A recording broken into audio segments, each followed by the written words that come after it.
Hello and welcome. You're watching the Times of India. I'm Nalin Mehta. After the sacking of yet another AAP MLA, Sandeep Kumar, this time because of the emergence of a controversial sex CD, attention has now been focused yet again on the loopholes in India in its adultery laws. Sanjeev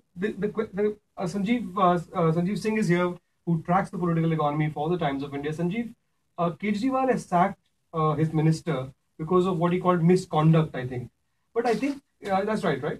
He said, I have received an objectionable CD. So, on grounds of propriety, we've decided. Right. So, this is now the third or fourth minister which AAP has sacked over the last year. But the first one because of sex on grounds of morality. On grounds of morality. But I think this raises larger questions on what is morality and should somebody really be sacked for what really are offences of morality?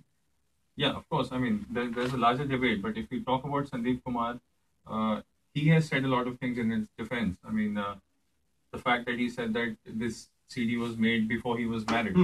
And he's, of course, he had made headlines earlier because he said, I touch my wife's feet every day. Yeah.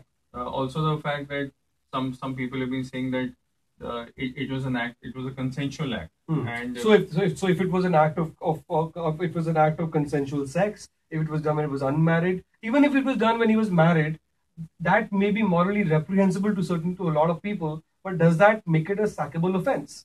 Well, politically, I think Kejriwal has taken the safe way out. But legally, we're talking about larger issues that it raises. Yeah. So if you look in purely legal terms, there is no ground as such to be able to actually make a case against Kumar. So one of the things that we wanted to focus attention today is this section 497 of the Indian Penal Code, which is actually a very interesting section. This is a section, Sanjeev, for our viewers, this is a section that governs the question of adultery, which is a criminal offence in India. Now, this has been a law since 1860. It's a vestige from the British times. It's from the Victorian era. Whom he knows or has reason to believe to be the wife of another man without the consent or connivance of that man, such sexual intercourse not amounting to the offence of rape is guilty of the offence of adultery and shall be punished with imprisonment of either description for a term which may extend to 5 years or with fine or with both. So it's a serious crime. It's 5 years.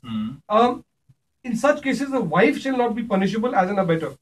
Now, if you read this law, I mean, taking aside the sort of stilted English from Victorian England, it basically is a very patriarchal law. It's basically about the wife's status. It basically treats the wife as the property of the man. Exactly.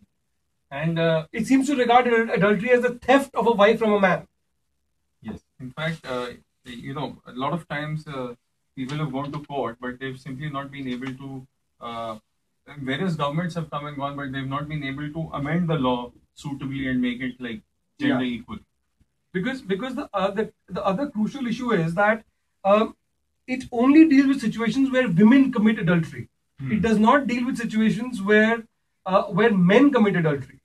In fact, it basically it can also be viewed in this way that it's a license for married men to.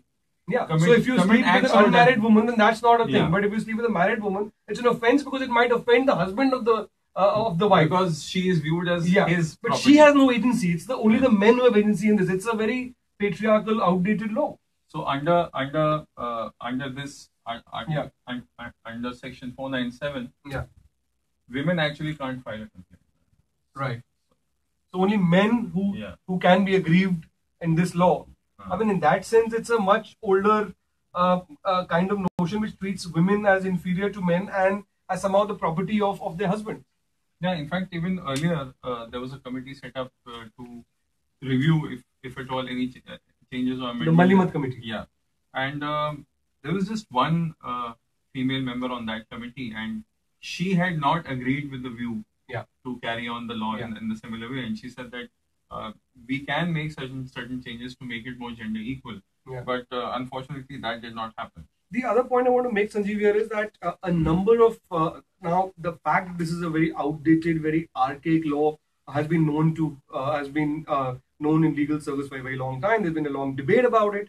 In 2003, the Malimat Committee said that there is no good reason for not meting out a similar treatment to a wife who has sexual intercourse with a married man. And also, instead of confining itself to whoever has sex with the wife of another man, they said let's make it gender neutral. Yeah. In fact, the National Commission for Women actually went a step further later and actually said, and they said, let's decriminalize adultery. Which world do we live in where adultery is a criminal act? It can be a civic, it can be a civic crime. It can be a moral issue. But why should it be an offence punishable by jail? Yeah. In fact, in most countries, especially when it's consensual sex. Yeah. In most countries, Nalina, you will have that list. Yeah, I think in the UK, from which we have borrowed, which created this law when there were colonial overlords of India, the UK has decriminalized adultery. Singapore has decriminalized adultery. France also. In France, it's a bit. Malaysia has decriminalized adultery. Many states in the US have decriminalized them. In Philippines, the married woman alone is held accountable. So the status of women and sex outside of marriage is a problematic area in many places. I mean, in countries like Pakistan or Saudi Arabia, it's punishable by death. But the point is that we are a liberal democracy. So why should our laws not be the most progressive and comparable to what they are in other liberal democracies? Exactly. And this is actually, especially in today's world, when we talk about sort of gender equality happening, Sandeep Kumar's case actually has put the spotlight on a much larger issue. Yeah, larger issue, archaic law, and it's been so many years, almost 150 years, and we've not been able to amend the law. Yeah, no, absolutely. And I think the other issue, of course, is that when confronted with, it's a very, it's very easy to throw stones in terms of the moment a sex CD, the very phrase sex CD is sort of, it's so headline grabbing. Very easy for people to make moral judgments, but isn't there a big hypocrisy which is also inherent in it? Of course. I mean, if you talk about in terms of society, it has been made in such a way that it is actually frowned upon if you do it. But the fact remains that a lot of people, a lot of people actually indulge in it without their spouse or partner getting to know. And may I say, Sanjeev, that this question has come up before the courts many times.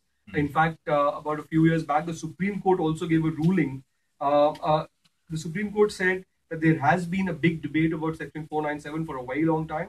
But as the law exists, this is what the law of the land is. And therefore, the court has overturned other decisions by certain high courts which had objected to this provision. The Supreme Court said that, look, we think that there's a debate around this. It needs to be questioned.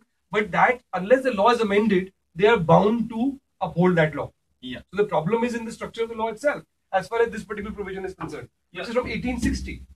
So in that sense, for this section, the blame actually lies with the legislation. It is up to our parliament to actually amend the law. Yeah. And the courts can actually do little because the law is stated in such a way. So So on that note, Sanjeev, I mean, this is, I think, part of a whole range of similar laws which we have inherited from a colonial legacy and which have not changed with time. It's kind of like the Section 377, which also criminalizes gay sex or lesbian sex or sex which is not heterosexual. So there are many such laws which are outdated and which need to be amended in consonance with the times that we live in. And on that note, we will end this discussion here. Thanks very much for watching. Keep watching the Times of India for live updates.